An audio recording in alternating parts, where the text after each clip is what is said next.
अब मैं रुक करूंगा पल्लवी का, क्योंकि जिस तरह से जियोपॉलिटिक्स की बात हुई, जिस तरह से भारत अपने बजट जो है कई देशों के लिए मदद के तौर पर अपने दोस्त देशों के लिए आवंटित करता है, उसमें भी हमने देखा कि कैसे, पहले पल्लवी ने बताया।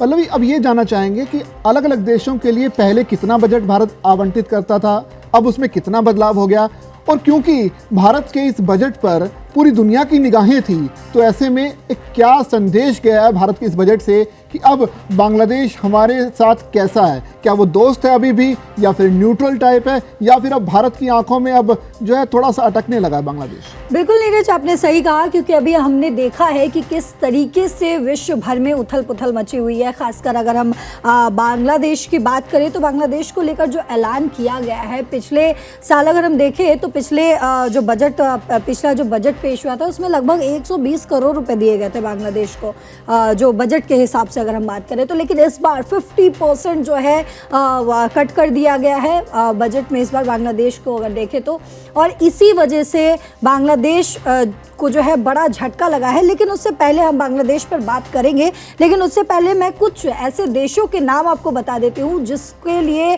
जो है भारत ने एक ऐसा कदम उठाया है, ऐसा बजट पेश किया है जिसकी वजह से कहीं ना कहीं उस देश में खुशियों की लहर जो है वो दौड़ पड़ी है, और भारत के साथ जो है एक अच्छा रिलेशन डेवलप होने के जो है चांसेस जो है वो बढ़ गए। अगर इसमें सबसे पहले नाम जो है वो मंगोलिया का है। अगर मंगोलिया को देखें तो 400% की जो है वो बढ़ोतरी की गई है। अगर बजट अनुमान देखें तो 2026-27 में जो है वो 25 जो है वो दी गई है, और इसी तरीके से 400%। अगर लातिन अमेरिका देश को देखें तो लैटिन अमेरिका देश को तो 100% जो है उसमें बढ़ोतरी की गई है, यानी कि मंगोलिया में 5 गुना जो है वो वृद्धि हुई है पिछले साल के कंपैरिजन में। वहीं लैटिन अमेरिकी देशों के लिए आवंटन को सीधे 2 गुना कर दिया गया। तो ये एक बहुत बड़ा जो है वो कदम उठाया गया है भारत सरकार की तरफ से। सरकार इसके जरिए जो है कहीं ना कहीं दक्षिण अमेरिका में अपने संबंधों को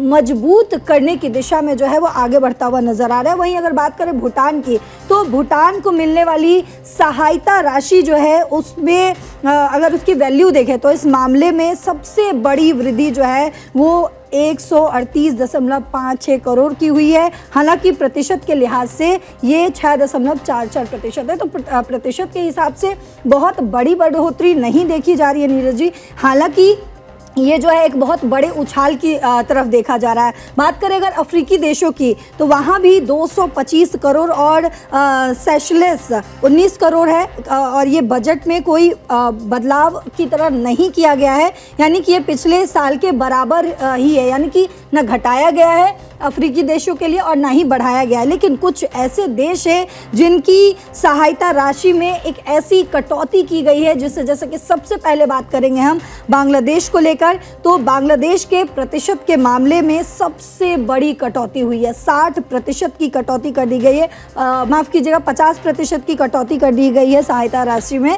इसके अलावा मालदीव और म्यांमार को देखें तो मालदीव को लेकर भी हमने देखा है कि हाल के दिनों में किस तरीके से भारत और मालदीव के रिश्ते भी जो हैं, खासकर अगर द्वीप को लेकर देखें तो भी रिश्तों में जो है खटास देखने को मिला था। तो इन दोनों देशों के बजट में 50-50 करोड़ की कमी आई है। उसके अलावा अगर हम चाबहार बंदरगाह के लिए राशि आवंटन का देखें तो बहुत हद तक जो है उसे ख़त्म कर दिया गया है, क्योंकि बीते दिनों में कई हलकों में ये भी चर्चा हुई कि भारत आने वाले समय में अमेरिका के दबाव में चाबहार बंदरगाह योजना से बाहर भी हो सकता है। ये पहले से भी चर्चा होती आई है, और ये जो हम बजट देख रहे हैं इस बार का 2026-27 बजट जो देखा है उसमें ये बहुत बड़े एक्शन की तरह देखा जा रहा है। दरअसल अमेरिकी राष्ट्रपति डोनाल्ड ट्रंप ने कुछ समय पहले ही इस पर धमकी भी दी थी कि ईरान में जारी प्रदर्शनों के बीच धमकी दी थी कि उससे व्यापार करने वाले देशों पर 25% के अतिरिक्त टैरिफ लगा दिए जाएंगे।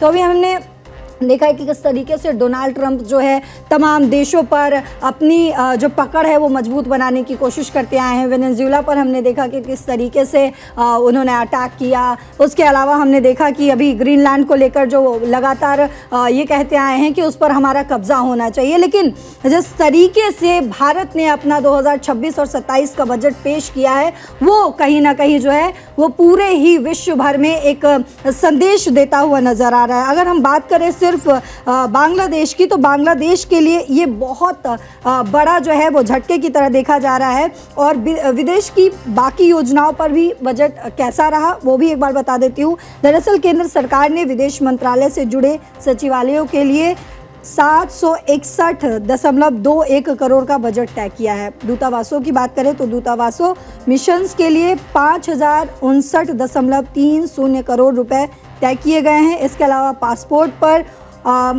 व्यवस्था जो की गई है उसके लिए 2435.13 करोड़ रुपए आवंटित किए गए हैं। विदेश में रह रही भारतीय महिलाओं के कल्याण की योजनाओं के लिए 5 करोड़ रुपए दिए गए हैं। इसके अलावा मंत्रालय ने अन्य खर्चों के लिए 1265 करोड़ रुपए बजट में रखे गए हैं। अंतर्राष्ट्रीय कार्यक्रमों ट्रेनिंग के लिए 1292 करोड़ रुपए तय किए हैं। सांस्कृतिक और विरासत परियोजनाओं के लिए 20 करोड़ रुपए आवंटित किए गए। तो हम देख रहे हैं किस तरीके से भारत का जो 2026-27 बजट है वो बेहद ही खास है। अगर जियोपॉलिटिकली देखें नीरज जी तो ये बेहद ही खास हो जाता है। बांग्लादेश को तगड़ा झटका दिया गया है। 50% जो है वो सीधे 50% की कटौती कर दी गई है। तो ये यूनूस सरकार को एक मुंहतोड़ जवाब भी कह सकते हैं, क्योंकि अभी हमने हाल के दिनों में देखा है कि कितना दोनों के रिश्तों में खटास है। यूनूस सरकार जो है बहुत सारे जो है एक्शंस लेने की, धमकियां देने की जो बार बार बात करते तो रहते हैं, तो बजट से